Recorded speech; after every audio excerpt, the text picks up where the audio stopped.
El día de hoy hablaremos de la adopción de nuevas prácticas para afrontar los retos de la educación universitaria a distancia. Antes de comenzar, quisiera que hiciéramos algunos acuerdos logísticos para que podamos sacar el mayor provecho de la sesión. Bueno, primero, el chat permanecerá deshabilitado y se habilitará al finalizar la sesión. Les pedimos que escriban sus preguntas del tema en el chat de Q&A. La sesión será grabada y la subiremos a nuestro canal de YouTube. Recuerden que nos pueden encontrar como Elsevier LAN. La información de la grabación también les llegará por correo el lunes 10 de julio. Recordemos que este es el segundo webinar de la serie y que aún nos quedan otras sesiones, así es que los invitamos los siguientes miércoles a las 9 de la mañana. No olviden registrarse para poder acompañarnos. Bueno, nuevamente, ya para que arranquemos, yo soy Janine Muñoz, soy gerente del CEBIER para la región andina y les doy la bienvenida a este segundo webinar. Hoy hablaremos de nuevas prácticas para afrontar los retos de la educación universitaria a distancia. Si recordamos un poco, en nuestro webinar anterior estuvimos hablando de los objetos virtuales de aprendizaje y su uso para la promoción de la investigación y la academia. Karen York nos compartió su punto de vista de cómo las universidades han comenzado a reducir la carga del costo de los libros de texto a los estudiantes a través de sus bibliotecas, facilitando la creación y el intercambio de recursos educativos. Y nos estuvo ilustrando acerca de la iniciativa de recursos abiertos de la Universidad Estatal de Portland, PDX, un programa que fomenta el trabajo colaborativo entre diferentes autores utilizando su repositorio institucional que tienen con el CEBIER Digital Commons. En el día de hoy nos vamos a centrar más en cómo estos objetos virtuales de aprendizaje nos ayudan en el proceso de la enseñanza. Nuestros invitados compartirán algunas de sus mejores prácticas al momento de desarrollar sus clases para lograr una mayor interacción con sus alumnos y aprovechar de mejor forma los recursos digitales de la universidad, que se han convertido pues, en protagonistas en estos últimos días. Entonces, podemos empezar. Tengo el gusto de presentarles a nuestros invitados. Javier Mendoza. Javier es egresado de la Universidad Pedagógica Nacional como administrador educativo. Además, tiene estudios de Ingeniería en Comunicaciones y Electrónica por el Instituto Politécnico Nacional. Desde 1999 ha estado trabajando en el área educativa, primeramente como profesor donde impartió diferentes asignaturas orientadas a matemáticas y a física. Desde 2008 ha estado trabajando con plataformas digitales de aprendizaje, tanto en el lado de desarrollo técnico de la plataforma y posteriormente se ha hecho especialista en implementación de secuencias didácticas para la educación, principalmente en línea. Ha participado en varios congresos y encuentros tales como el Congreso Internacional de Innovación Educativa del TEC de Monterrey, el Moodle Mood, y otros. Ha impartido pláticas de formación para diferentes organizaciones educativas. También tenemos con nosotros a Ricardo Calzada Salas. Es ingeniero en comunicaciones y electrónica por el IPN, cursó una maestría de microelectrónica en la misma institución, donde se hizo especialista en simulación de sistemas. Tiene 14 años de experiencia como docente en instituciones privadas como la Universidad de Anáhuac, donde impartió clases de algoritmos por 5 años, Unitec, y escuelas públicas como el IPN, donde ha impartido clase en diferentes áreas de la computación, desde 2009 y hasta la fecha. Cuenta con más de 20 publicaciones arbitradas para congresos nacionales e internacionales. Desde 2010 ha participado en el desarrollo de proyectos educativos en línea dentro del sector privado, administrando, programando e implantando plataformas educativas en fase aplicativa. Y por último, mi compañero Arturo Díaz, que también es del CEBIER, que tiene como formación profesional licenciado en Dirección de Ventas por la Universidad del Valle de México, cuenta con un diplomado en Business Management por el Instituto Tecnológico de Estudios Superiores de Monterrey y una maestría en Alta Dirección por la Universidad Autónoma de México. Cuenta con más de 10 años de experiencia en el sector comercial y en los últimos 4 años ha estado en la industria de la información científica. Actualmente es gerente de soluciones de libros electrónicos para la región. Bienvenidos. Muchísimas gracias, Yani, por la presentación. Y bueno, de forma general, esta es la agenda que vamos a cubrir el día de hoy. El primer punto lo estaré compartiendo yo y del 2 al 9 será abordado por nuestros expertos que ya presentó Yanine. Entonces, pues, iniciemos. La perspectiva del estudiante en el proceso de aprendizaje de la investigación es una breve introducción a la parte medular de este webinar, que prácticamente se va a enfocar en compartir prácticas que coadyuven a los maestros a enfrentar los retos del formato de educación a distancia que ha sido promovido por la cuarentena de la pandemia del COVID-19. Entonces, se enfoca en la importancia del uso de la literatura científica como base del aprendizaje del estudiante y del proceso de investigación. Y a su vez es una interpretación de la presentación de Cristina Hopkins, consultora de clientes del Sevier, que vemos en la parte inferior derecha. Ella tiene un doctorado en educación científica con un enfoque en cómo enseñar efectivamente ciencia a los estudiantes o cómo instruir a los maestros a enseñar ciencia. Esto de educación de ciencias K12 o también conocida como K-12 Science.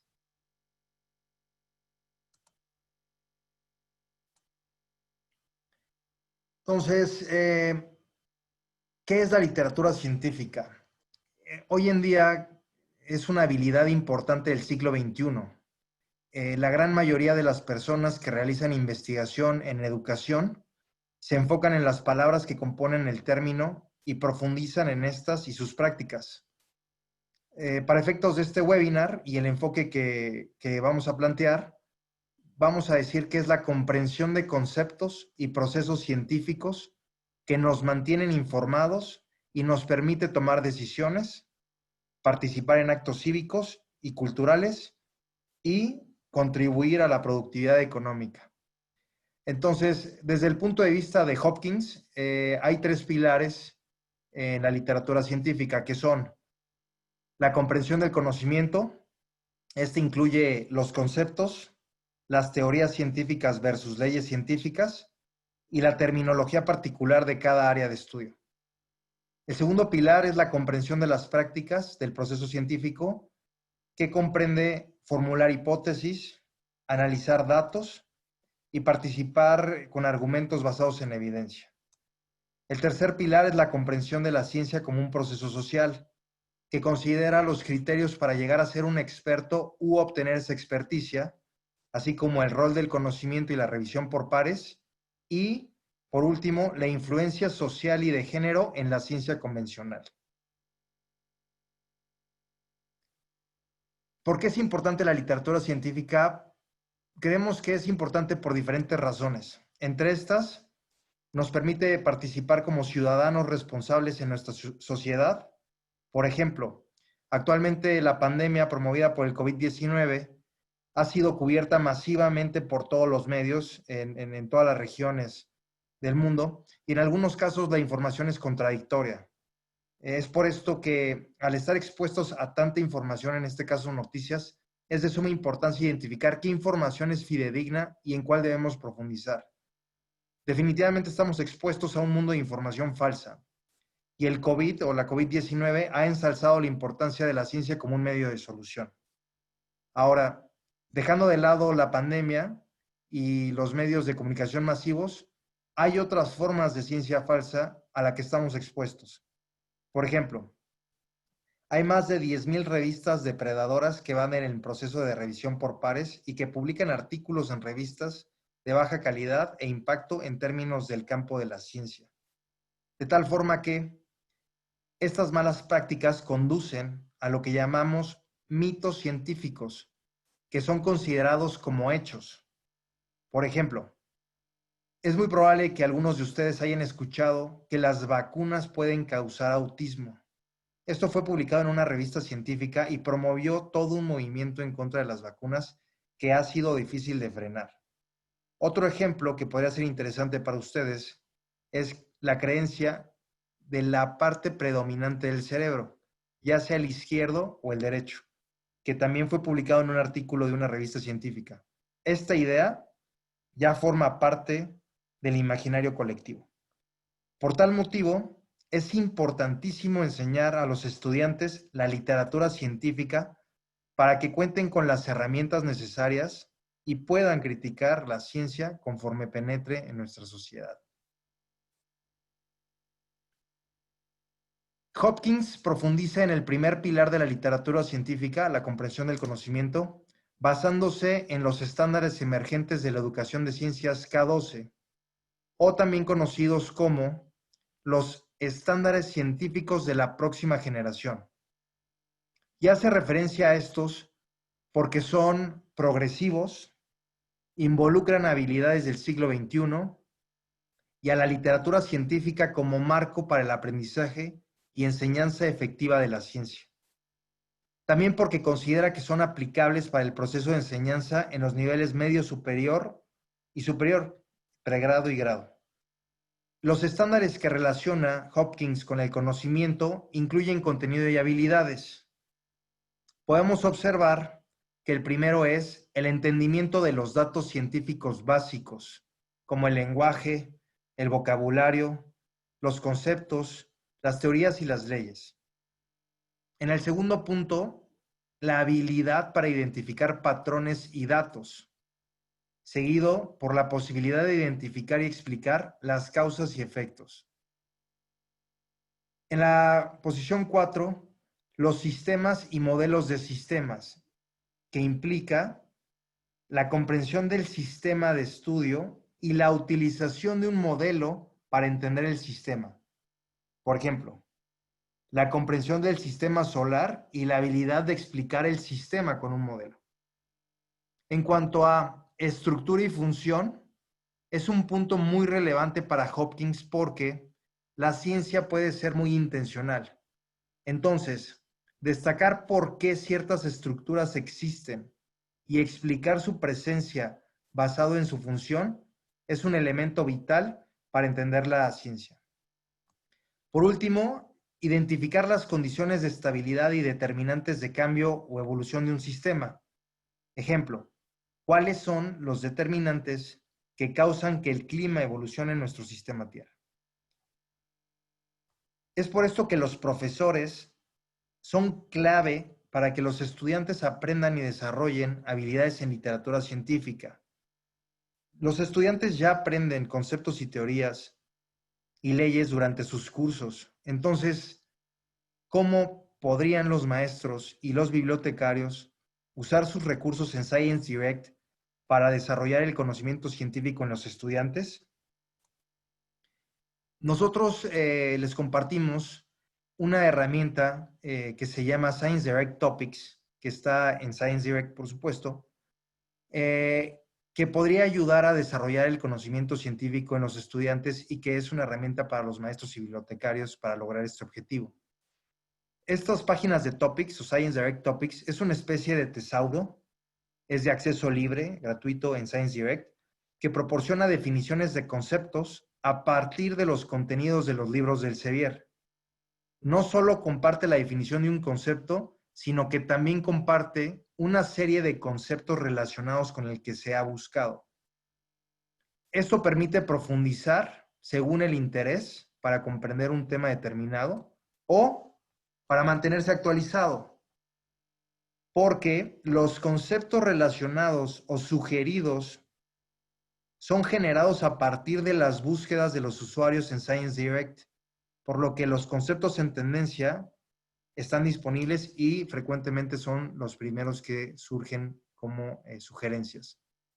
Por otro lado, estos conceptos están relacionados con el contenido propiamente de un título de un libro del Sevier, que de tener acceso a este contenido, si la universidad tiene acceso a este contenido, es posible profundizar, leer los capítulos de este libro y comprender la relación y uso, la aplicación que tiene el concepto como tal.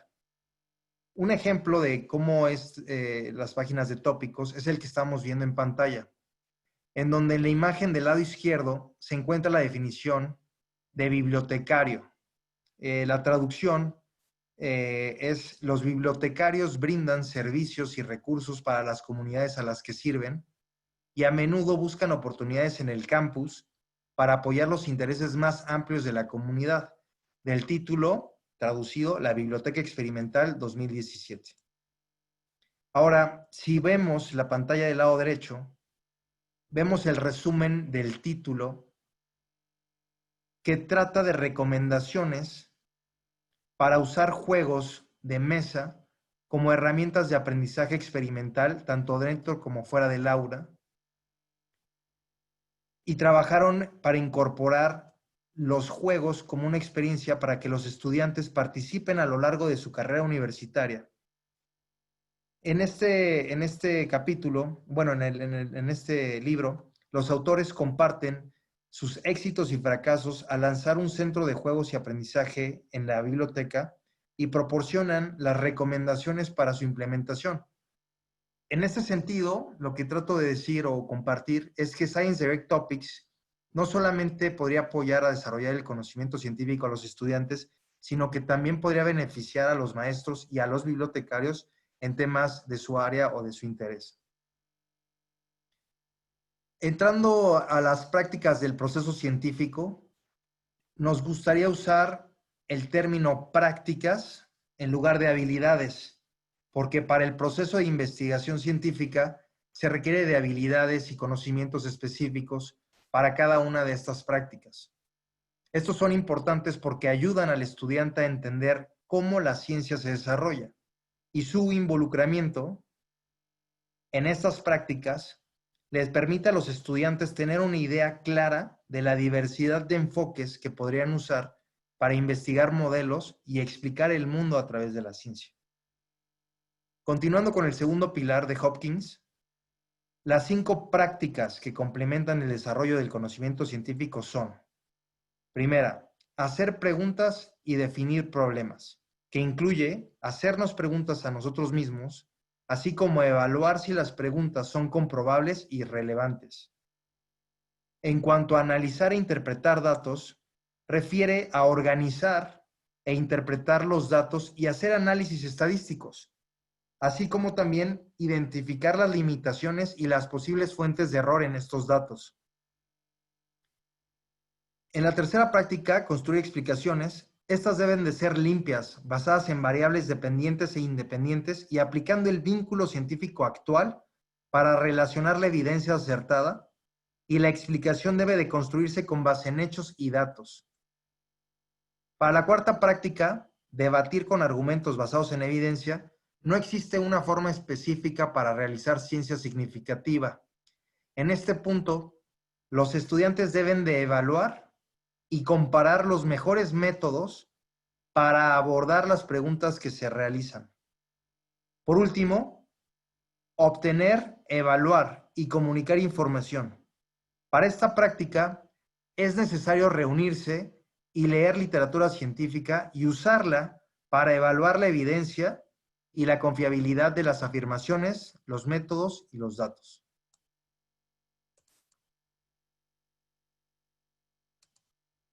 Conclusión. Para concluir brevemente, según Hopkins, la clave para enseñar el conocimiento científico y sus prácticas expuestos en esta presentación se basa en hacer uso de la literatura científica básica para identificar las fuentes que modelen aquello que se desea enseñar. Hopkins cree que es de vital importancia usar una estrategia metacognitiva para ayudar a los estudiantes a entender qué son las prácticas y en dónde están parados con respecto a la comprensión de estas. Por último, recalcar que un enfoque claro, metacognitivo de la enseñanza complementará el aprendizaje en clase y los estudiantes podrán desarrollar las herramientas intelectuales necesarias para comprender múltiples disciplinas científicas y participar en el proceso de la ciencia. Los maestros y bibliotecarios son de gran ayuda para que los estudiantes tengan una mejor comprensión sobre estas prácticas. Continuando con la agenda, y antes de ceder el control a nuestros expertos, quisiera presentarles esta imagen, que es la imagen de una pirámide que hace referencia al contenido que hay disponible en Science Direct, plataforma de contenido de texto completo, en donde en esta imagen destacan dos elementos. En el costado izquierdo hay un indicador con respecto a la madurez del usuario en términos de su preparación, que va de pregrado a posgrado o de pregrado a grado. Y en la parte inferior de la base vemos en azul claro la relevancia de la información en el tiempo. En ese sentido, podemos observar que en la base de la pirámide se encuentra el contenido de libros, todo lo que es naranja, en donde están las enciclopedias y que se alinea con la parte de pregrado, ¿no? Entonces, las enciclopedias, muchas de estas pueden ser multidisciplinarias, comparten conceptos básicos y es un buen punto de inicio para iniciar el proceso del aprendizaje de la literatura científica. Y a su vez las enciclopedias pues tardan de 7 a 8 años en renovarse, ¿no? En que se actualice. Posteriormente vienen los libros de texto, que es un formato de libro que está diseñado para los estudiantes y la cobertura de sus cursos, y también traen elementos pedagógicos para su aplicación académica. Posteriormente tenemos los ebooks o las monografías, que prácticamente son títulos que forman parte de un área de estudio y de un año de publicación, ejemplo, Ingeniería 2020 o Biomedicina 2017, etcétera. Y después ya vienen las series de libros, que son una especie de libro que se actualiza con más frecuencia sin llegar a ser una revista, ¿no? Y posteriormente, pues ya viene la parte de las revistas, que son pues áreas muy específicas, un lenguaje muy adecuado al área de estudio y que se renuevan pues definitivamente con mucho más frecuencia. Entonces, estos se los comparto para que ustedes tengan una idea clara o recordarles sobre lo que está disponible en Science Direct, y ya que nuestros expertos que van a entrar en la parte medular de este webinar sobre algunas prácticas que coadyuven a los maestros a enfrentar los retos de la educación a distancia, estarán usando algunos ejemplos, tanto de topic pages como de libros de texto y a lo mejor algunos de Open Access. Y aquí les extiendo una invitación para que al final de este webinar estarán recibiendo un correo de seguimiento en donde ustedes pueden contactar a su agente de Publiciencia o del Sevier, un servidor o Yanine, para apoyarles si no tienen acceso al contenido de libros electrónicos, a un periodo de prueba o cualquier otra información que ustedes requieren. Igual, antes de ceder ya por fin el mando a nuestros expertos, recordarles que es muy importante, en caso de que tengan acceso al contenido del Sevier, confirmar con su biblioteca cuál es el proceso para acceder al contenido del Sevier en Science Direct, para que no tengan ningún freno o tengan alguna dificultad para acceder al contenido, sobre todo por el tema del acceso remoto y la situación que estamos viviendo. Y también, debido al enfoque que estarán dando nuestros expertos, recordarles que es muy importante compartir los enlaces a los capítulos o a los libros, en este caso, en lugar de cargar el PDF en el LMS o en Mendeley, que también lo vamos a abordar de una forma relacionada a la educación a distancia, para pues que finalmente las bibliotecas puedan tener la estadística y también se vea el beneficio de haber tenido estos recursos. Entonces, pues por mi parte es todo, y le cedo el control a mis colegas.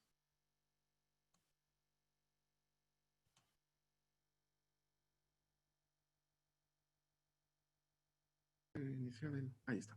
Hola, ¿qué tal? Bueno, pues vamos a continuar nosotros con la presentación. Déjame quitar aquí el fondo de la tierra. Porque tengo aquí el fondo. Tengo tu fondo ahí que no quiero mostrar. Ok. Bueno, vamos a compartimos pantalla, y pues ahora vamos a hablar acerca de la educación a distancia, ¿no? Vamos a estar trabajando en esta parte de la sesión, Ricardo y yo, y pues vamos a tratar ¿no? No, cancelar. ¿Dónde está?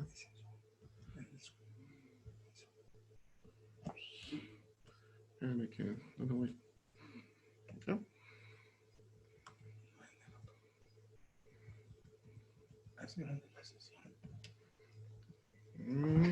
A ver, espérame que aquí están matándome.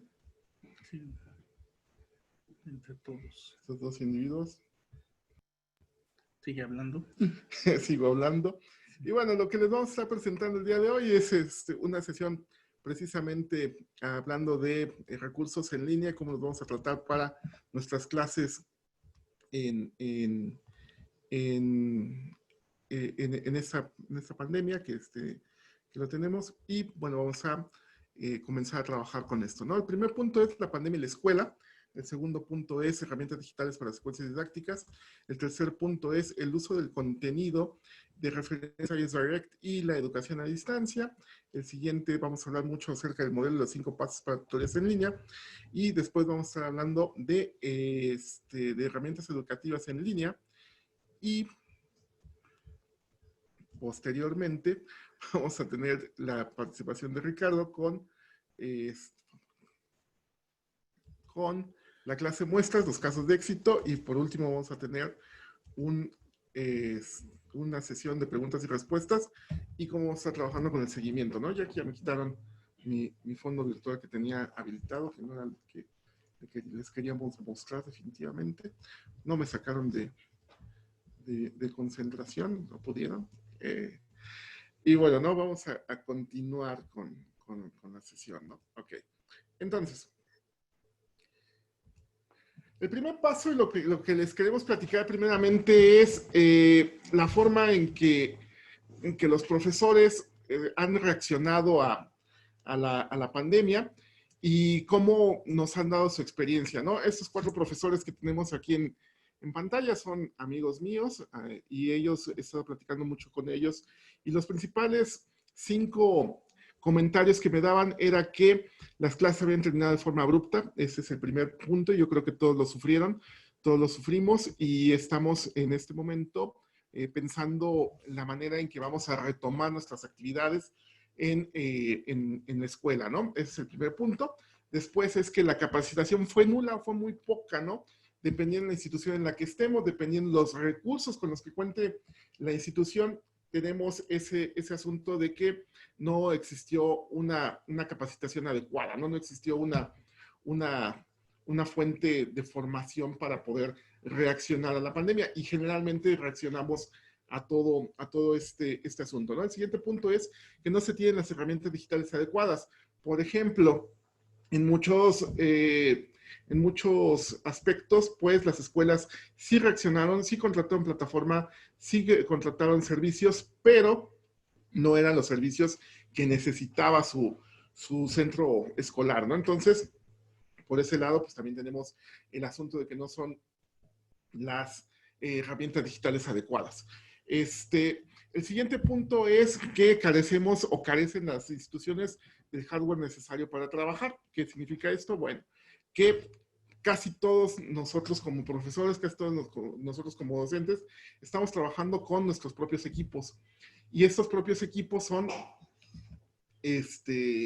nuestra computadora, nuestra cámara web, nuestros micrófonos. Y si queremos mejorar, pues necesitamos utilizar o invertir en comprar nuevo equipo, ¿no? Entonces, no nos está dando la escuela ni la conexión a internet, ni la capacidad de conectarnos, ni el servicio, ni nada por el estilo, ¿no? Entonces, es algo que no está funcionando como debería, ¿no?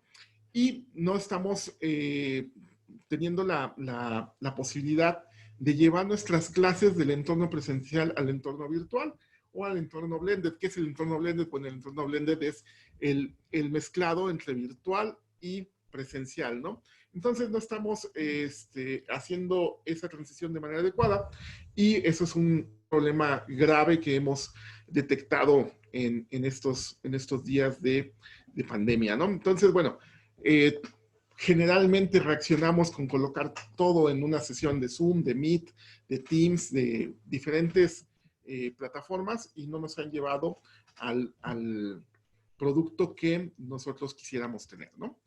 Pasamos a la siguiente la siguiente diapositiva. Y pues tenemos aquí las herramientas digitales de la secuencia didáctica. El primer punto es que vamos a tener siempre a Science Direct como proveedor de contenidos. Como ya nos platicó Arturo, Science Direct es una herramienta sumamente útil que nos puede proporcionar la referencia rápida para diferentes tópicos, para diferentes temas, y que de ahí podemos ampliarla dependiendo los recursos a los que tengamos acceso, ¿no? Y esto es algo sumamente importante, pues a partir de la calidad que tengamos la fuente primaria, pues a partir de ahí comenzamos a mejorar nuestro trabajo, ¿no? Después vamos a hablar mucho del concepto de secuencia didáctica. Ustedes conocen mucho más que yo probablemente de secuencia didáctica. La secuencia didáctica, bueno, pues es aquello que hablamos de la apertura de la clase, el desarrollo de la misma y el cierre y la evaluación, ¿no? Son los 4 pasos. ¿Y qué herramientas digitales vamos a ocupar? Bueno, son las que muy probablemente también ya han trabajado, ¿no? Un editor de documentos, ya sea en nuestro equipo o en línea, o ambos. Un blog de notas, que igualmente el blog de notas nos sirve para realizar consultas en internet y estarlos mezclando en nuestro desarrollo de los temas. Una herramienta de evaluación, que puede ser Google Forms, puede ser Microsoft Forms, o cualquier otro gestor de cuestionarios, ¿no? Que puede ser el que traiga nuestro LMS o cualquier otro. La videoconferencia igualmente es una herramienta muy útil y a mí sí me gustaría hacer en este punto un señalamiento, que la videoconferencia la tratemos como un complemento y no como el núcleo de la clase, ¿no? Porque no debe de ser así. Debe de ser un complemento, y ese complemento, déjame quitar el panel de preguntas y respuestas, vamos por acá abajo. Y pues bueno, ¿no?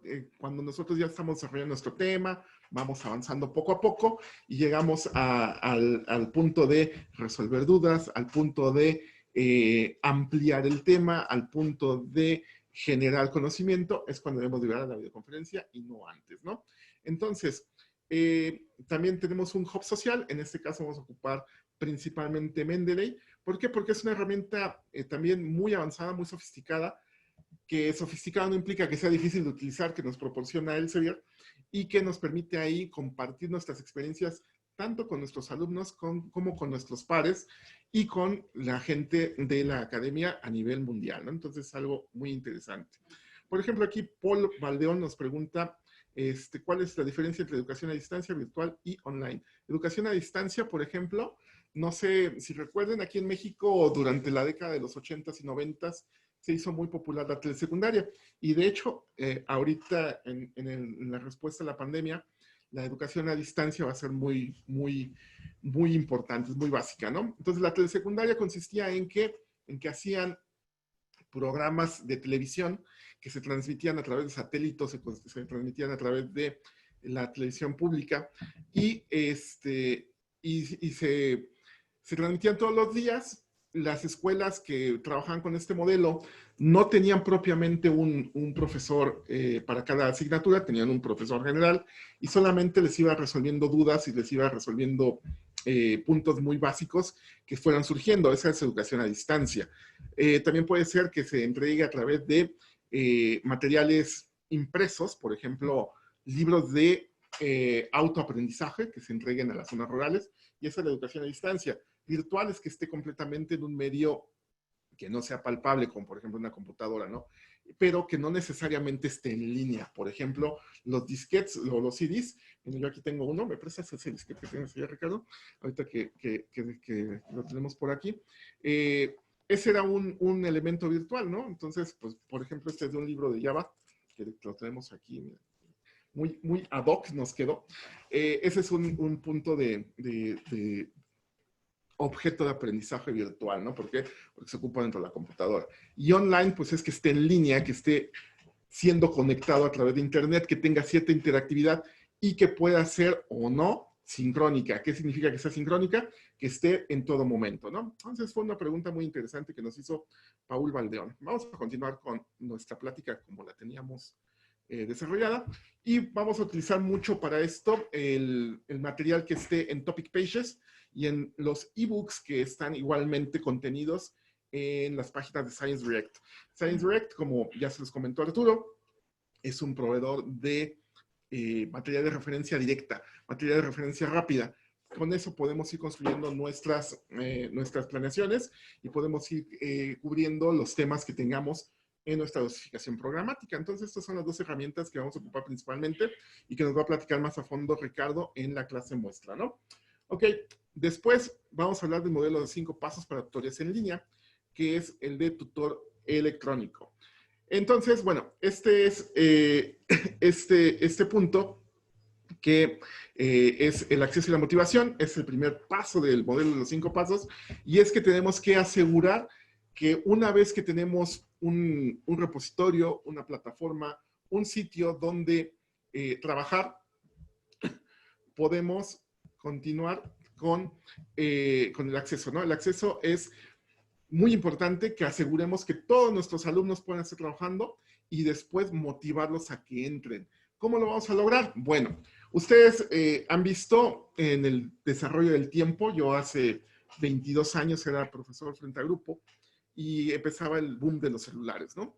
Y este boom de los celulares, pues era así como que estábamos todos los profesores en contra de que lo ocupáramos en la clase, ¿no? Y poco a poquito hemos ido cambiando esa imagen. Yo siempre les platico que hubo mi récord de 28 celulares confiscados en una clase y que necesitamos que necesitaba yo que no ocuparan el celular en clase. Hoy en día parece que todo ese escenario se nos está volteando, ¿no? Y yo lo que hice en aquellos años, de los 2002, 2003, que empezaron a salir los teléfonos inteligentes, fue empezarles a entregar material a través de su equipo móvil, ¿no? Entonces teníamos esto controlado.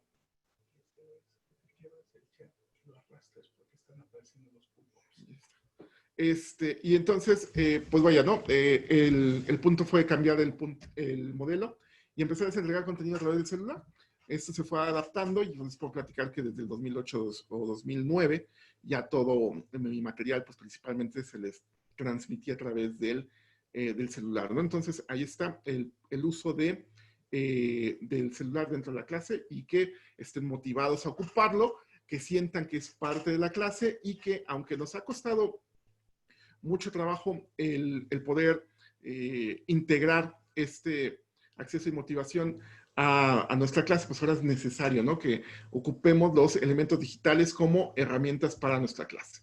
El siguiente punto es la socialización en línea. Una vez que ya están motivados nuestros alumnos y que ya están dentro de la plataforma y que ya están a gusto dentro de la misma, tenemos que provocarles el punto de socializar.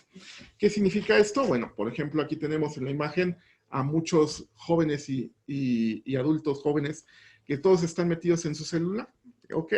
Y todos nosotros inclusive también tenemos acceso a diferentes redes sociales, también tenemos diferentes medios de comunicación, correo electrónico, nuestro Facebook, Twitter, YouTube, etcétera, etcétera, ¿no? Entonces, tenemos que generar que una vez que nosotros ya comenzamos a trabajar nuestra secuencia didáctica, que ya tenemos nuestros datos que obtuvimos de Science Direct y que los colocamos en un documento en la plataforma, que ese documento en la plataforma no nada más se quede ahí, sino que empiece a generar movimiento y que nuestros alumnos empiecen a comentar de preferencia de manera constructiva y de manera positiva nuestro documento, pero si existen comentarios negativos o que no está haciendo de manera constructiva, tengamos la habilidad y la capacidad de regularlo y de convertir este punto que podría ser malo en una oportunidad y que a últimas sigamos manteniendo la unidad del grupo y que todos sigan trabajando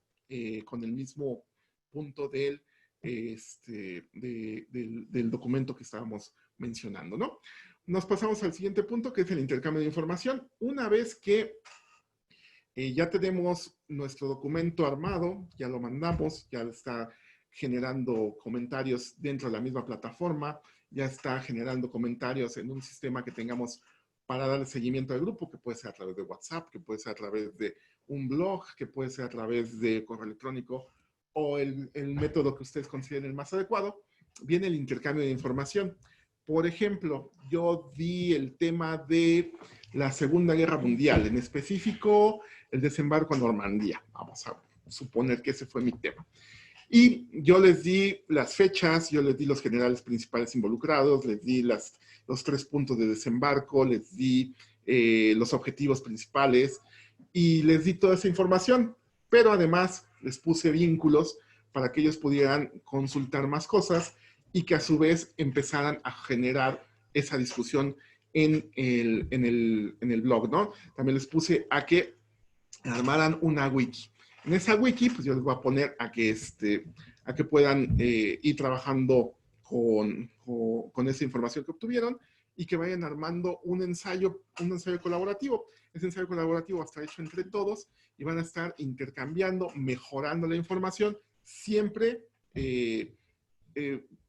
controlada o siempre supervisada por nuestros ojos expertos y que ustedes sean los más indicados para decir esto está bien, esto no está bien, en qué pueden mejorar y cómo lo pueden ir trabajando, ¿no? Ese es un ejemplo nada más de cómo podrían hacer el intercambio de la información. El cuarto paso es la construcción del conocimiento. La construcción del conocimiento es un paso sumamente importante. ¿Por qué? Porque seamos sinceros, en nuestras clases presenciales, muchas veces nosotros perdemos ese punto.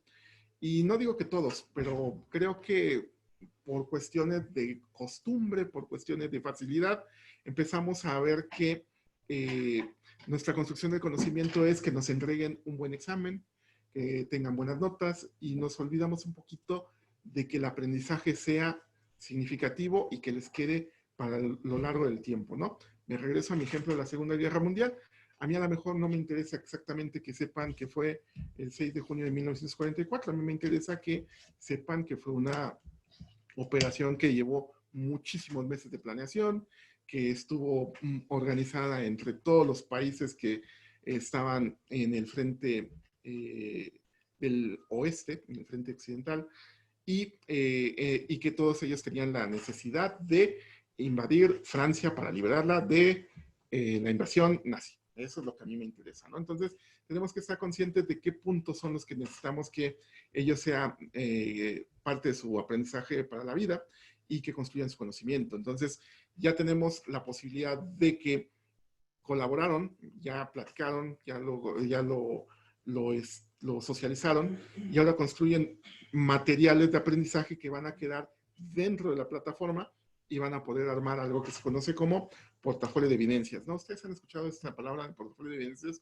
Estoy seguro que son expertos en manejo de portafolios de evidencias y pues también el manejo de rúbricas para ir viendo qué aporta cada elemento a la evaluación de nuestros alumnos, ¿no?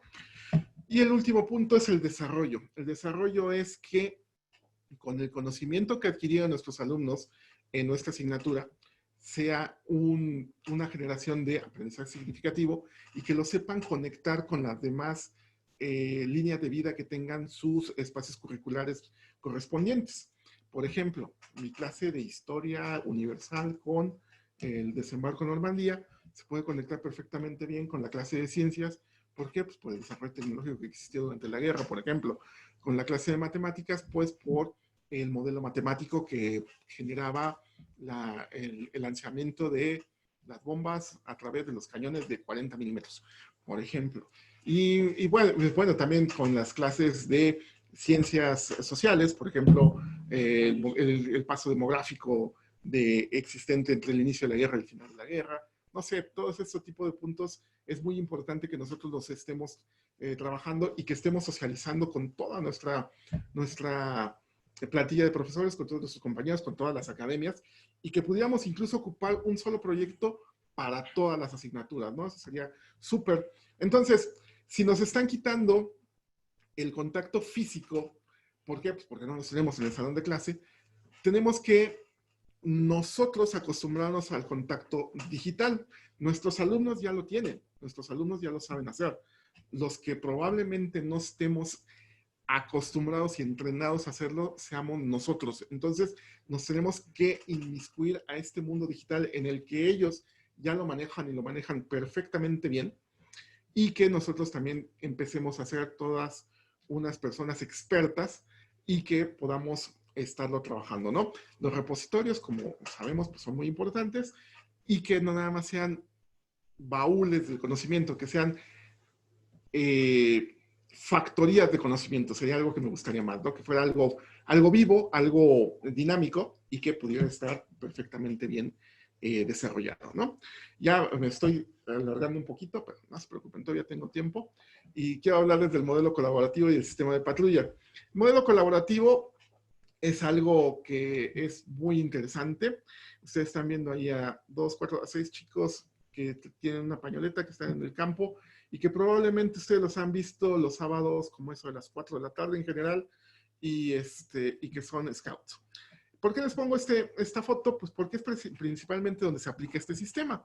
Esta metodología está basada en el saber hacer o en el savoir-faire y requiere la interacción entre los individuos, ¿no? Fue desarrollada hace un poquito más de 113 años y se basa en que todos los elementos de la patrulla son iguales y que respetemos que todos tienen habilidades diferentes. Entonces, si nosotros respetamos la igualdad y la importancia de todos dentro del grupo y sabemos reconocer que todos tienen habilidades diferentes, vamos a poder obtener un producto muy rico, muy propositivo y que nos va a llevar a el modelo de patrulla, ¿no? El grupo, no sé, aquí en México regularmente los grupos tienen entre 25 y 40 alumnos a nivel bachillerato y nivel de licenciatura. Me imagino que por allá es algo similar. Y podemos dividirlo en grupos más pequeños. Por ejemplo, si tengo 40 alumnos, puedo dividirlo en 8 grupos de 5 personas. Por ejemplo, aquí estas niñas, pues son 5, es una patrulla. Y esa patrulla está conformada por un líder, por un sublíder, y después vamos numerándolos por primero, segundo y tercer elemento, ¿no? O los que haya, no importa. Y ese líder tiene que ser nuestra mano derecha como profesores. Nosotros somos profesores motivadores, profesores que les proveemos el material y los hacemos que puedan ser los dueños de dicho conocimiento, pero solamente les proveemos las herramientas. Ellos son los que tienen que estar compartiendo y creando ese conocimiento a través del trabajo conjunto con su pequeña patrulla y con las demás patrullas. Entonces tenemos que colocar y saber diferenciar quién es el líder principal y después que integre y que no discrimine. Por ejemplo, puede tener alguien que es un muy buen líder, pero que me va a quitar al chaparrito, que me va a quitar a la niña, que me va a quitar al niño, porque le cae bien, porque le cae mal. Entonces, probablemente su liderazgo necesite algo de guía y lo tengamos que hacer que crezca como líder y que pueda ser precisamente la persona que necesitamos dentro de ese grupo. Los adultos o dirigentes somos motivadores, no poseedores únicos del conocimiento. ¿Qué significa esto? Lo que ya les había dicho. Yo propongo y genero en el grupo que ellos vayan complementando todas las ideas que yo tengo. ¿Qué sucede con esto? Que bueno, no voy a necesitar solamente de una presentación en Zoom y que voy a quitar aquí mi pared de Elsevier, voy a poner mi pizarrón y me voy a poner ahí a dibujar y a tener mis láminas y a estar platicando 2 horas, imagínense 2 horas platicando acerca de cómo Winston Churchill perdió en la Primera Guerra Mundial y después se hizo alcohólico y terminó siendo héroe de la Segunda Guerra Mundial, ¿no? Es aburridísimo. O peor aún, que me ponga a dictar, imagínense, dictar 2 horas, o sea, es algo verdaderamente fuera de razón, ¿no? O sea, yo no lo concibo así, yo lo concibo que todo ese material impreso ya está escrito, pues lo único que tengo que hacer es referenciárselo a mis alumnos, que ellos lo lean, que ellos le den una primera visión.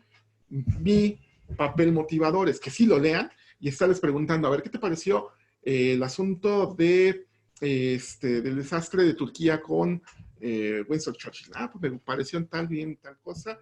¿Y qué le pareció a tus compañeros? No, pues ellos opinan diferente, hicimos este modelo. Ah, perfecto, ¿no? Se los compartimos a los demás y ya cuando lleguemos a la sesión en vivo, por ejemplo, si tengo una dosificación programática de 5 horas en una semana, pues en ese que eran mis 5 horas de clase en el salón, en la escuela, pues ese tiempo es el que yo aproveché para presentarles el tema, para preguntarles, para desarrollar modelos y después en la sesión en vivo comentar acerca de esos modelos, ¿no? Esos modelos nos parecieron perfectos, les damos una estrellita que no se las van a pegar en la frente, pero sí se las podemos poner en el LMS o en la página que estemos ocupando o en el WhatsApp que estemos ocupando. No sé, hay infinidad de herramientas que podemos ocupar y motivarlos a que sigan trabajando, que esos son los avances controlados a través de badges o insignias. Ustedes han visto en el Facebook que cuando ustedes colaboran mucho en un grupo, les aparece un simbolito, un iconito que puede ser de iniciar de conversaciones, estrella en ascenso, no sé, hay muchísimos, ¿no? Y mucha gente, o todos nos sentimos motivados a seguir participando en ese grupo porque nos están haciendo parte del mismo y nos dan ciertos premios que a lo mejor no son sumamente importantes, pero que son muy interesantes para nosotros, ¿no? Están basados en nuestros intereses, en nuestros gustos. Y ese es el punto de los badges, y el otro punto es el de la gamificación. Y los invito, si tienen la oportunidad de ir a ver cómo trabaja un grupo Scout, pues vayan un sábado y van a ver que todo está basado en juegos físicos. ¿Por qué? Pues porque están en un parque y necesitan estar al aire libre y todo está en ese modo, pero todo es basado en juegos. Y la gente que ha trabajado esto de la gamificación se basó y vio esto y vio las posibilidades que lo podían llevar hacia el mundo de la educación virtual, por ejemplo.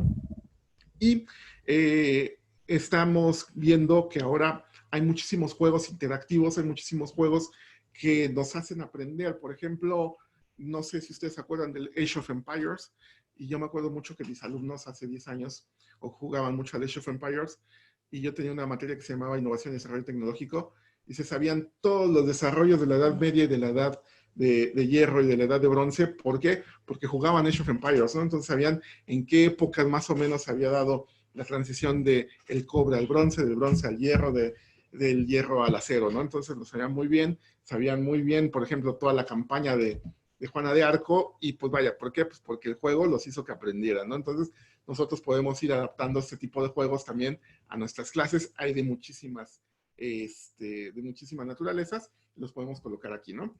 Y el punto final de este modelo de patrulla es que todos son capaces de resolver todo con diferente forma de hacerlo, ¿no? Hay un dicho por ahí que decía mi abuelita que cada quien tiene su manera de matar pulgas, y pues tenemos que saber identificarla para que todos al final del curso tengamos una evaluación satisfactoria, ¿no? No me gusta llamar de calificación, una evaluación satisfactoria, y que pues con esto podamos precisamente mostrar el avance en nuestras planificaciones, ¿no?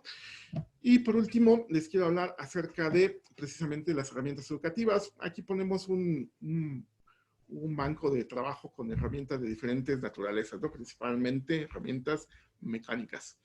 Pero no son las que nosotros vamos a ocupar. Nosotros vamos a necesitar un punto de encuentro, y ese punto de encuentro pues va a ser nuestra plataforma que nos provea, ya sea la escuela, o que nos proveamos nosotros, o que nos proveamos los dos, y que podamos tener en todo nuestro material, ¿no? Mendeley es un punto de encuentro excelente para este tipo de asuntos. ¿Por qué? Pues porque ahí tenemos los recursos del CEBIAR, podemos colocar recursos de otras partes, podemos mejorar todo en la experiencia de usuario, ¿no? La ofimática en línea, por ejemplo, es aquellos recursos de Google. Google, por ejemplo, es un proveedor de ofimática en línea, pero también Microsoft con su Office 365 nos ofrece una variedad de recursos increíbles que nos permite hacer objetos de aprendizaje muy, muy, muy interesantes.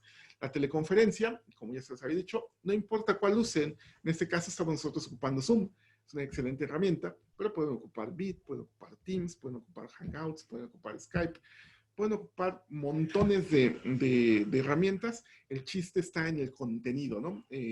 No nos vamos a preocupar por el canal, sino que nuestro contenido tenga tanta calidad que nuestros alumnos pidan y sientan que es necesario que estemos conectados y que estemos compartiendo información importante, y que el día que sea la teleconferencia lleguen tan motivados que la hora y media o 2 horas que estemos compartiendo se nos haga poco tiempo, ¿no? Los formularios, que son exámenes y encuestas, ya los habíamos mencionado antes, y el blog de notas es el punto para que ahí nosotros lo estemos ocupando para tomar precisamente pequeños pedacitos de información que después les podamos compartir, ¿no? El profesor actualmente, pues bueno, tiene que ser un personal, una persona multitareas que sepa utilizar pues desde el procesador de textos hasta YouTube, hasta los canales de Facebook Live, YouTube Live, Twitch, etcétera, etcétera, para que pueda estar conectado con las capacidades que tienen sus alumnos, ¿no? Con esto, pues, yo le cedo la palabra a Ricardo y pues vamos a mostrar ahora la clase muestra, valga la redundancia. Espero que haya sido de interés todo esto que les platiqué yo ahorita en los últimos 32 minutos y pues voy a quitar mi silla y ahorita van a ver a Ricardo que regresa, ¿no? Entonces, déjenme, dejo de compartirles video un ratito y ahorita llega Ricardo.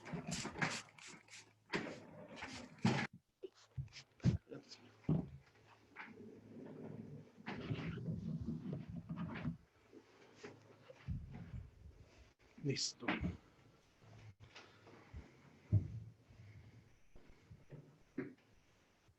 Hola, buenos días a todos. Pues vamos a continuar. Yo soy Ricardo Calzada. Hablando de la clase muestra. ¿Cómo podemos construir esta clase muestra? Para comenzar, ¿qué es esto de una clase en línea? El funcionamiento del sistema, cuando nosotros conectamos cuando nosotros tratamos de presentar nuestra información. ¿Está apagada? Yo la cerré. Sí, ok, ya estamos. Perdón, estaba apagada la cámara. Cuando nosotros presentamos nuestra información, tenemos que buscar obviamente esos canales, como lo decía Javier, qué canales tenemos, qué forma, tenemos que tener más de una forma y considerar que tenemos varios tiempos, tiempos asíncronos, tiempos síncronos. Hablando de tiempos asíncronos, pues obviamente tenemos que presentarles a los alumnos toda esa información con la cual vamos a trabajar, la cual está basada precisamente en los documentos y apoyos didácticos y saber cómo es que los alumnos van a poder, cómo es que los alumnos tienen que relacionarse de manera directa con esta información.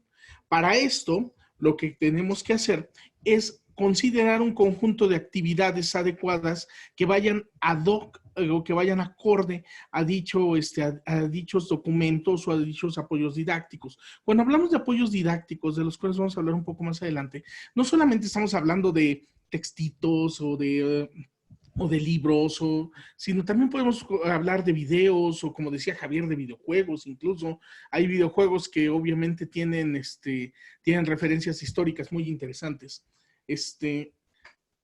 Pero todos esos elementos que nos van a estar aportando información.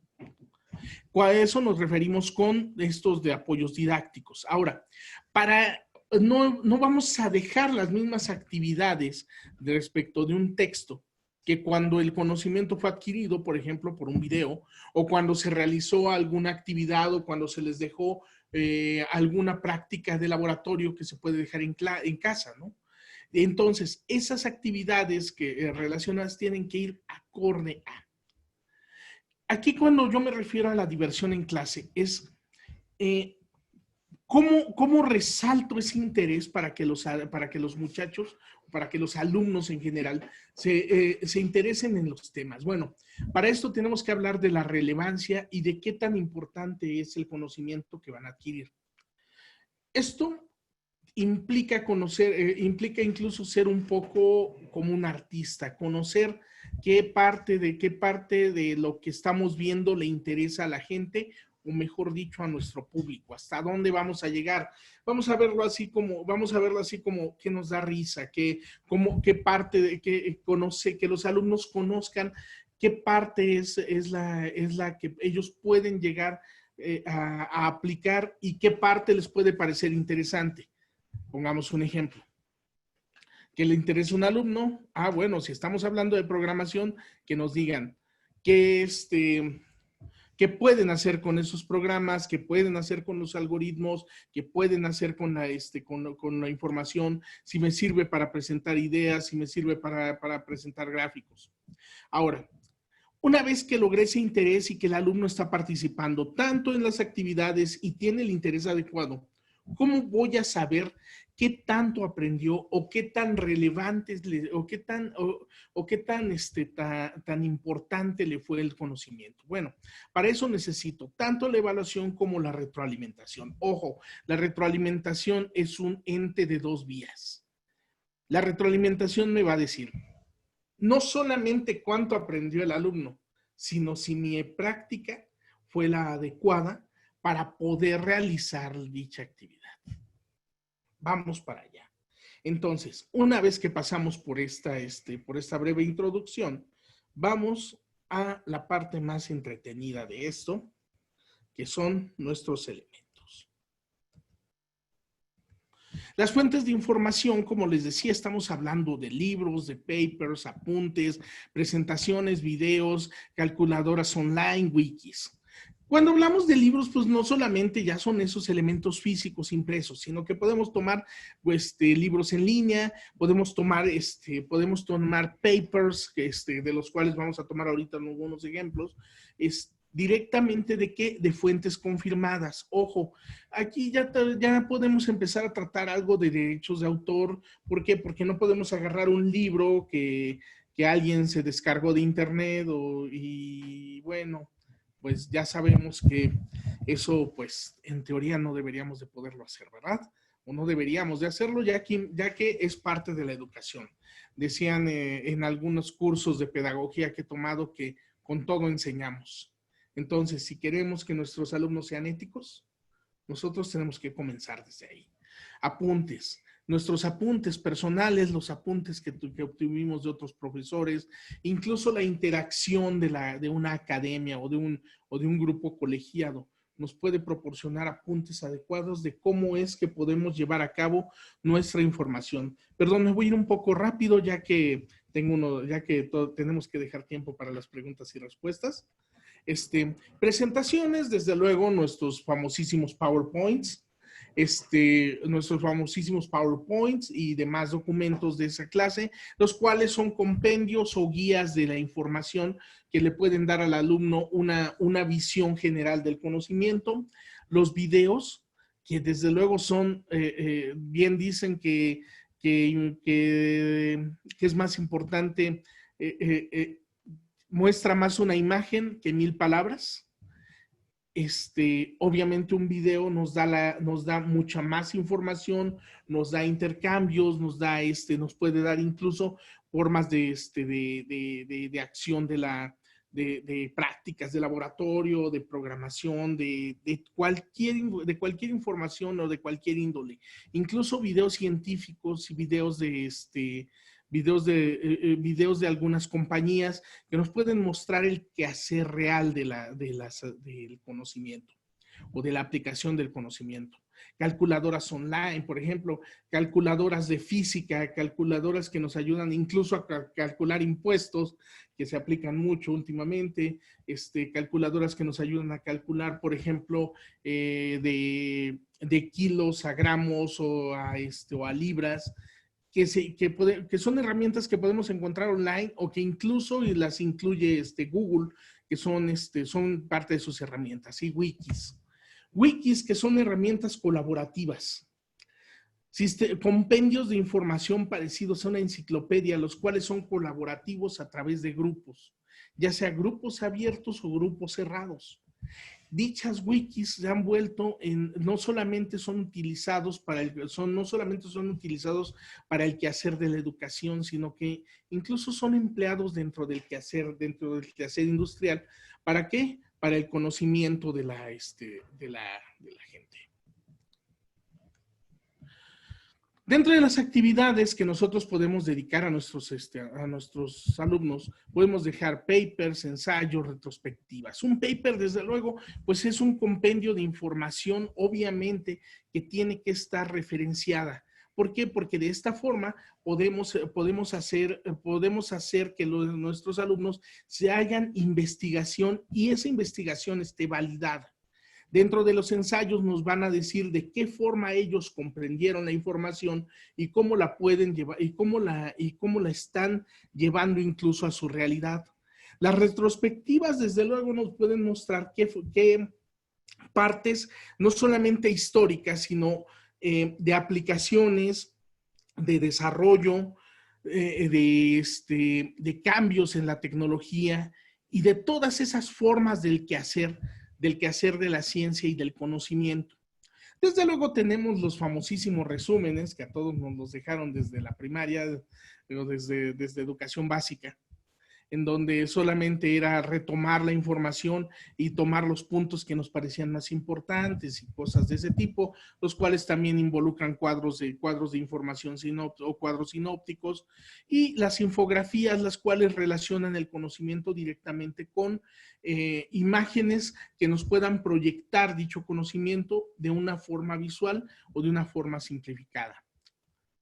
Líneas de tiempo que nos hablan directamente del cambio de cómo es que se va desarrollando un determinado conocimiento, que nos pueden ayudar incluso en métodos históricos o información histórica, o en el quehacer del estudio del desarrollo de alguna ciencia o de algún proceso. Los famosísimos cuadros sinópticos, que como sabemos también nos sirven para, que son de puntos o conjuntos de bullets o conjuntos de pequeños balazos de información que nos hablan o nos resumen o nos dan la parte relevante de algún tema en particular en unas áreas del conocimiento específicos. Los videos que se han vuelto tan importantes, pero que tenemos que ser lo suficientemente objetivos para saber qué videos son los que podemos ocupar. ¿Por qué? Porque el conjunto de videos que actualmente, que el mar de videos que podemos encontrar, no solamente los que generamos, sino los que podemos encontrar en YouTube o en algunas otras plataformas, pueden no tener las bases científicas o pueden tomar conocimientos pseudocientíficos. Entonces, con esos hay que tener cuidado, pero visualmente son una gran herramienta que le dan al alumno incluso mucho interés. De la misma forma, las presentaciones pues son compendios que además tienen que estar ordenados y que le dan al alumno y que nos dan como observadores o como estudiantes toda esa información, y es una guía visual que nos pueden ir dando las formas de cómo se puede ir desarrollando un conocimiento. Cuando nosotros dejamos gráficas, desde luego, pues lo que estamos haciendo es que el alumno aplique o vuelva de una forma visual todo el conocimiento adquirido o los cambios de dicho conocimiento o de la información que se está llevando a cabo. ¿Por qué? Cuando nosotros dejamos, por ejemplo, la gráfica del cambio de posición de una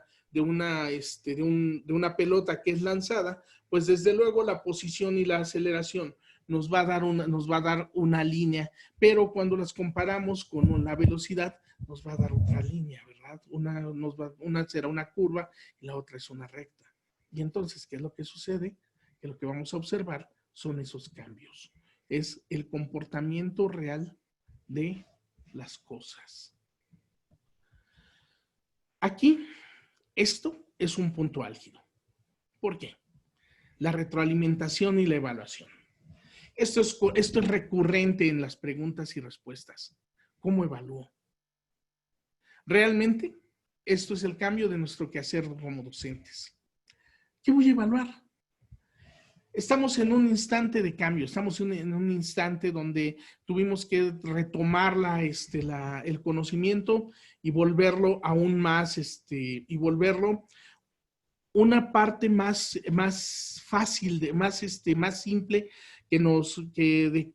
una parte más interactiva. Una forma en donde nosotros tenemos que proveer el conocimiento, pero no solamente regarlo, no solamente decir que nosotros somos el conocimiento absoluto, sino mostrarle a nuestros alumnos que el conocimiento está ahí y que tiene fuentes, y que desde luego la evaluación tiene que ir relacionada con ello. Para hablar de la evaluación debemos de tomar en cuenta que tiene que estar ad hoc a las actividades que se han realizado. Para eso ocupamos rúbricas, es decir, elementos que, es decir, a partir de las actividades, qué elementos voy a tomar en cuenta y si tienen alguna ponderación, sea cuantitativa o cualitativa. Hablando de cualidades, pues desde luego lo que nos va a hablar hablando de esta forma, directamente nos está hablando de qué, de las famosísimas competencias, de qué forma los alumnos van desarrollando sus formas de actuar y cada una de sus características como un elemento productivo o como un elemento competente en un área en particular. Aquí es donde tenemos que observar que esta forma de evaluación es bidireccional. ¿Por qué? Porque también nos va a mostrar qué tanto nosotros fuimos capaces de transmitir esa información o ese conocimiento de una manera objetiva. Debemos de considerar que se trata de un diálogo. La retroalimentación y la evaluación van de la mano. Entonces, la retroalimentación no solamente es para mí, no solamente es para el alumno, sino también es para mí. El alumno se vuelve un actor, es un actor más. Cuando yo estoy en la fase de retroalimentación, o es decir, estoy con mis alumnos en una reunión de Zoom, en una reunión de cualquier ambiente virtual, el alumno tiene la capacidad de hablar y tiene que participar. Y esa participación es la que me va a decir qué tanto el conocimiento llegó a donde tiene que llegar y qué tanto fue adquirido y a qué niveles.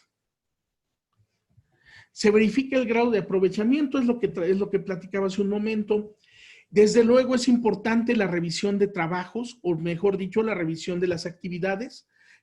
Obviamente esa es la parte de la retroalimentación que además me puede mostrar cómo es que mi trabajo ha sido realizado y si los alumnos fueron capaces de realizar dichas actividades a partir de la información o del conocimiento que uno les proporcionó.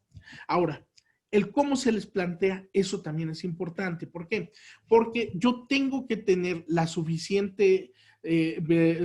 características de redacción para que a los alumnos les cause interés y que vean que no me estoy saliendo del documento.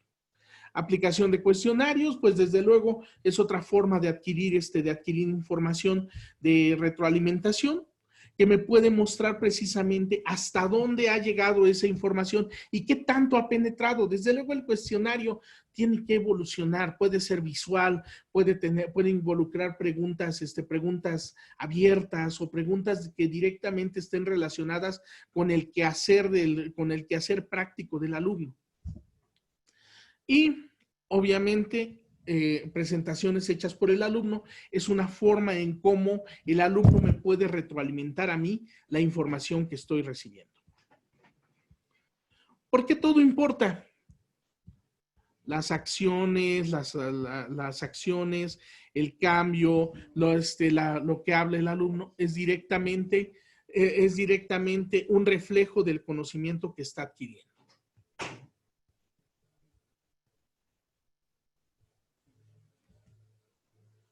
Ok, vamos a nuestra clase muestra.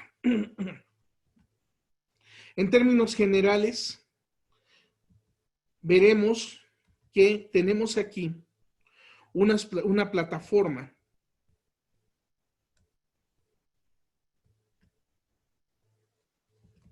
que es un LMS muy simple.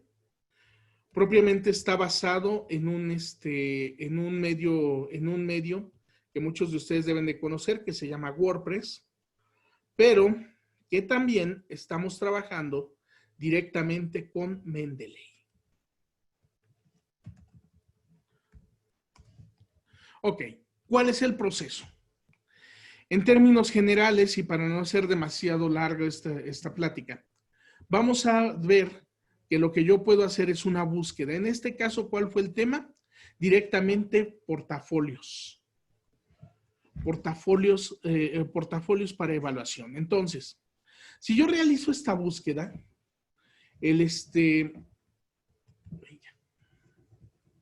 cuando yo realizo esta búsqueda, uno de los primeros documentos con los que me voy a encontrar es el portafolio formativo. Es decir, es todo el conjunto de documentos generados a partir de el curso y dónde yo voy a generar mi evidencia de qué es lo que el alumno ha realizado a lo largo de su quehacer, a lo largo de su curso. Entonces, una vez que obtengo esta información, lo que tengo que hacer es definir una actividad.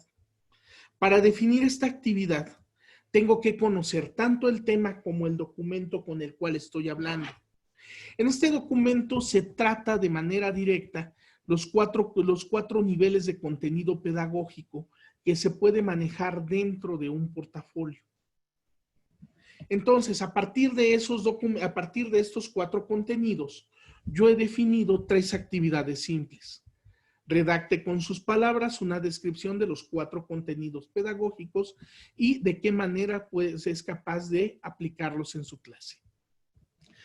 Construye un ejemplo de portafolio acorde a su plan académico. Y finalmente, identifique al menos un elemento de oportunidad de mejora en su práctica docente.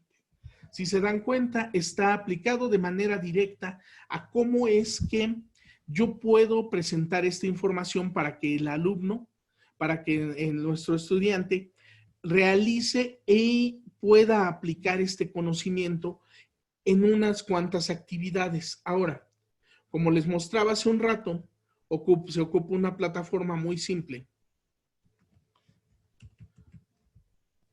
El sitio se llama Lolo Learning, es una plataforma montada y administrada por mí, basada en un sistema WordPress,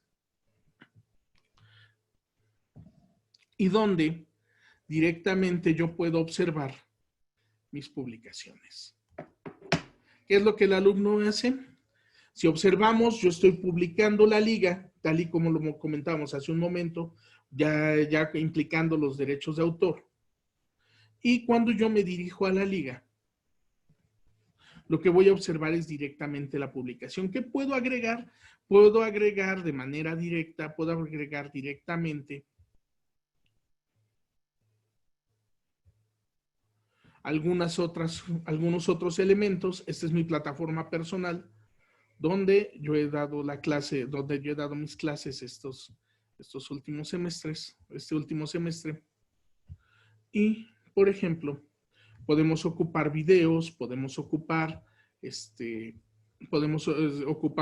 ocupamos textos, ocupamos videos, y las actividades involucran tanto la observación de estos videos como de qué manera, como la redacción o la réplica de algunos de los experimentos que ahí se muestran.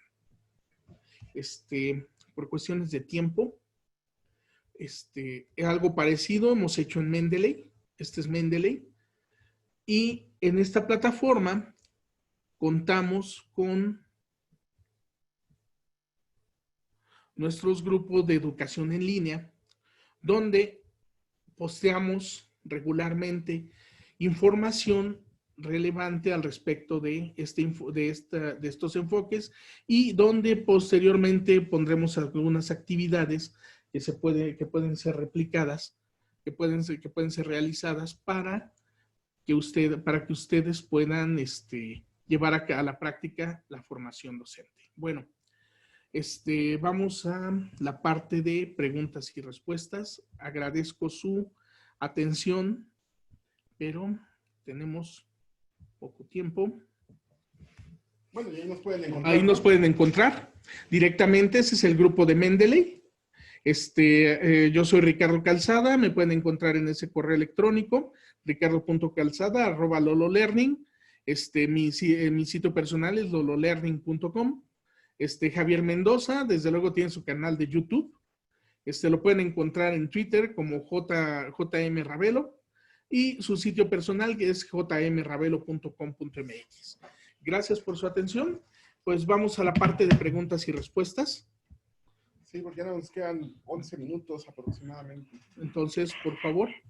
Así es, nos extendimos un poquito. Bueno, muchas gracias a Javier y a Ricardo por compartir con nosotros esta información tan valiosa. A los asistentes, muchas gracias por su tiempo. Vamos a responder rápidamente una de las preguntas del chat. Creo que las demás las pueden dejar dentro del cajón de Q&A y las responderemos vía email con la información de la grabación. Entonces, sería, ¿cuáles serían las mejores formas de evaluar a los estudiantes que tienen labs dentro del sílabo? La ventaja de la educación virtual es esa, que tenemos sistemas asíncronos.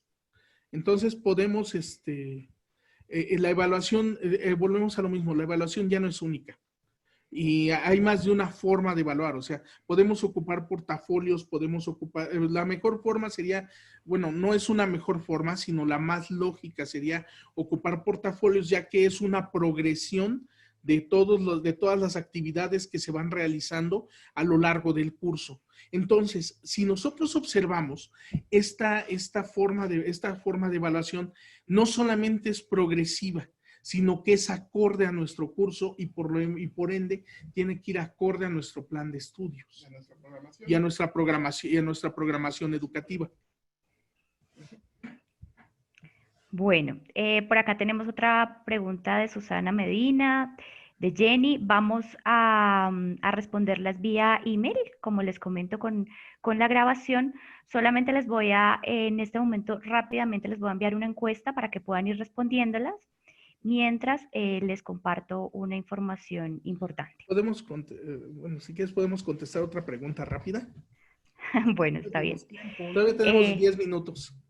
Bueno, dice, las evaluaciones realizadas a los estudiantes en los LMS como Moodle generan desconfianza respecto a la calidad, porque los estudiantes pueden hacer trampa y, por ejemplo, consultar las respuestas en un buscador como Google o comunicarse con otros compañeros.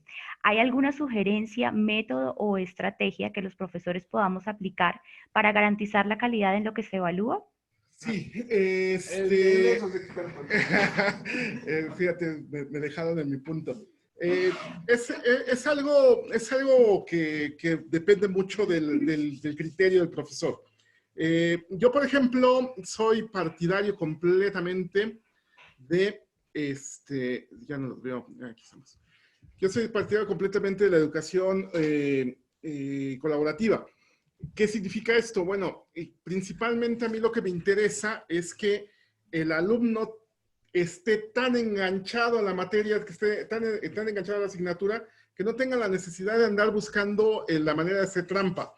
Y que incluso si colabora con otros de sus alumnos por base de mi diseño curricular, de mi diseño de mi proyección programática, de mi dosificación programática, este trabajo sea lo suficientemente bueno para que al momento de la evaluación el alumno ya traiga todo el conocimiento en su cabecita y no tenga la necesidad de hacernos trampa. Existen cantidad de herramientas para evitar el plagio, para evitar el que la gente se robe las respuestas. Más sin embargo, lo principal que tenemos que generar en nuestros alumnos es, aparte de que todos debemos de tener una capacidad mínima para poder resolver los problemas, para poder resolver las evaluaciones, es la generación de valores. Si nosotros logramos que nuestras clases, aparte de formarlos como licenciados, ingenieros, maestros, doctores, etcétera, etcétera, los hagan que sean gente con valores, vamos a ver que no vamos a necesitar tener al policía al lado, ¿no? El término del profesor policía también lo tenemos que ir moviendo un poco. ¿Por qué? Pues porque de todos modos va a existir el punto de quien va a querer hacer trampa. Pero lógicamente, pues, si nosotros hacemos un muy buen diseño del objeto de aprendizaje y podamos ver que utiliza las mismas palabras, para responder las mismas preguntas y que no tiene ningún desarrollo, pues en ese momento nosotros podemos decir que el alumno no cumplió con nuestras expectativas o con las expectativas del curso, y en ese momento es cuando lo podemos evaluar de manera